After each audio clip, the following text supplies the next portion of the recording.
Hello दोस्तों, कैसे हैं आप सब। आई होप सब ठीक होंगे। दोस्तों, आज हम आपको बताने वाले हैं बैंक कितने प्रकार के होते हैं। तो चलिए हम वीडियो को शुरू करते हैं। सबसे पहले दोस्तों आता है पब्लिक सेक्टर बैंक, जिसको हम सरकारी बैंक कहते हैं। उसके बाद दोस्तों आता है प्राइवेट सेक्टर बैंक। तीसरे नंबर में आता है पेमेंट बैंक। चौथे नंबर में आता है स्मॉल फाइनेंस बैंक। पांचवें नंबर में माइक्रो फाइनेंस बैंक। छठे नंबर में रीजनल बैंक। सातवें नंबर में हाउसिंग बैंक।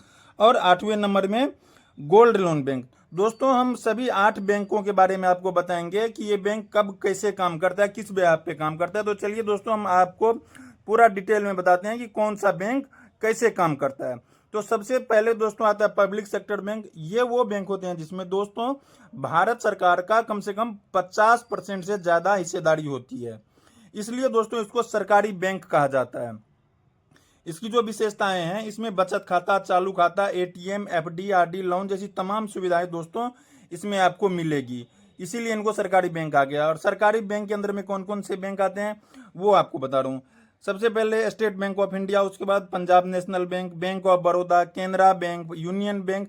ये सभी बैंक के दोस्तों सरकारी बैंक के अंदर में आता है।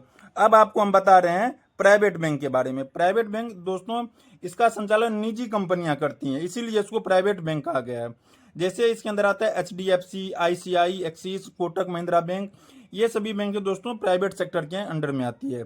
इसमें सभी काम जल्दी होता है, जैसे कि आपको लोन मिलना, जैसे कि आपका अकाउंट ओपन करना, कोई भी काम दोस्तों इसमें बहुत फास्ट होता है। पब्लिक सेक्टर बैंक के अकॉर्डिंग इसमें जल्दी काम होती है। उसके बाद दोस्तों आता है पेमेंट बैंक। पेमेंट बैंक इसमें दोस्तों बचत खाता खोला जाता है, और ये बैंक की तरह लोन देने की सुविधा इसमें नहीं है। इसके अंदर जो दोस्तों बैंक आती है वो इंडियन पोस्ट पेमेंट बैंक आती है, जो कि आपको पोस्ट ऑफिस में खोला जाता है। और दूसरा है एयरटेल पेमेंट बैंक। ये दोस्तों आपको एयरटेल कंपनी को आप जानते हैं, जैसे कि उसी अकॉर्डिंग उसमें खोला जाता है। उसके बाद दोस्तों आता है small finance bank. Small finance bank दोस्तों ये वो बैंक होते हैं जिसको हाल में ही लाइसेंस मिला हो, बैंकिंग का लाइसेंस जिसको हाल में मिला हो।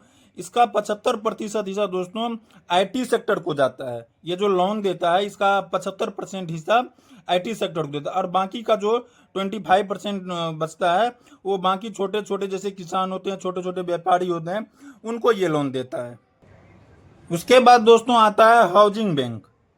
हाउसिंग ये मुख्य रूप से दोस्तों घर से जुड़े लोन देता है।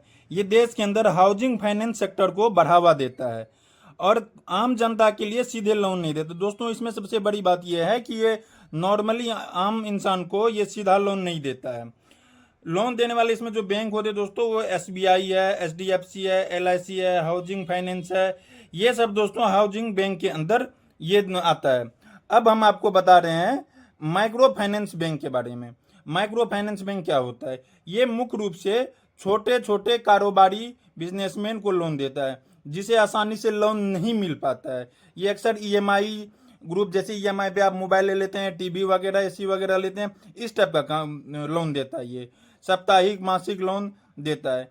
और इसमें जो कंपनियां आती है वो होता है क्रेडिट एक्सेस, ग्रामीण स्पंदना, स्फूर्ति फाइनेंशियल, फ्यूजन फाइनेंस, ये सब इसके अंदर आता है। उसके बाद दोस्तों आता है रीजनल बैंक, यानी कि ग्रामीण बैंक, जो कि हर ग्रामीण हर गांव में आपको ये बैंक देखने को मिल जाएगा। दोस्तों ये मुख्य रूप से ग्रामीण लोगों को सुविधा देता है, गांव के किसान, मजदूर, छोटे छोटे व्यापारी को सुविधा देता है। इसमें और बैंक की तरह बचत खाता, चालू खाता, एफडी, आरडी, लोन सभी सुविधाएं दोस्तों ग्रामीण बैंक में यही फायदा है। जैसे आपको प्राइवेट वाले बैंक में और सरकारी बैंक में जो भी सुविधा मिलेगी वो सब सुविधा दोस्तों आपको इसमें मिलेगी। उसके बाद दोस्तों इसमें जो भी गांव के किसान होते हैं, मजदूर, छोटे छोटे व्यापारी होते हैं, उनके लिए ये बैंक होते हैं। इसमें बैंक की तरह आपको बचत खाता, चालू खाता, एफडी वगैरह, आरडी, जितना भी उसमें सुविधा होती है सब मिलेगा आपको। इसमें लोन जो मिलता है किस ब्याज पे? खेती, पशुपालन, डेयरी, मत्स्य पालन आदि के लिए लोन देती है। सरकारी योजना का लाभ दोस्तों इसमें बहुत जल्दी मिलता है। आपको किसी भी सरकारी योजना का लाभ लेना चाहते हैं, जैसे किसान का जो पैसे आता है, चाहे वृद्धा पेंशन आता है, वो सब इसमें जल्दी मिल जाता है दोस्तों। लोन देने वाली कंपनी जो आती है इसमें दोस्तों, इसमें सबसे पहले आता है आर्यावर्त बैंक, उसके बाद बड़ौदा उत्तर प्रदेश ग्रामीण बैंक। तो इसमें यही 2 बैंक हैं जो ग्रामीण बैंक से जुड़ा हुआ है। तो दोस्तों अगर वीडियो आपको अच्छा लगे तो वीडियो को लाइक करें, चैनल पे अगर पहली बार आए हैं चैनल को सब्सक्राइब करें और बने रहिए मेरे साथ। मिलते हैं आपसे हम अगले वीडियो में। धन्यवाद।